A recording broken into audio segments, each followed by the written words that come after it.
កូនណាម៉ែដែលពោពុះកូនគុណច្រើនផ្ទួនផ្ទួនកូនគ្មានអ្វីសង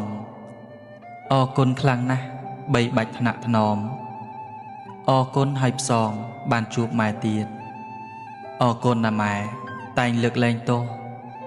លើករាល់កំហុសឥតបីឃ្លៀងឃ្លាតកូនឲ្យម៉ែចិត្តមិនចង្អៀតកូនម្ដងទៀតហើយណាអ្នកម្ដាយកូនឲ្យម៉ែតែងនៅខាងកូនទោះធ្លាក់ដល់សូន្យម៉ែនៅក្បែរកាយកូនឲ្យម៉ែដែលមិនឃ្លាតឆ្ងាយកូនអ្នកម្ដាយជាទីគោរពកូនឲ្យម៉ែដែលស្ដីប្រដៅ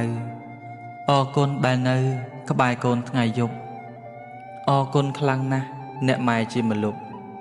កូនម៉ែសពគ្រប់ចាំមិនភ្លេចឡើយកូនអ្នកម្ដាយកាយកាន់ក្រសោអ្នកម្ដាយប្រឹងអោបទើបកូនបានស្បើយប្តេកខ្លួនដេកទៅផ្លូវម្ដាយកូនកើយឈ្នះអស់មាហើយព្រោះព្រះឃុំក្រង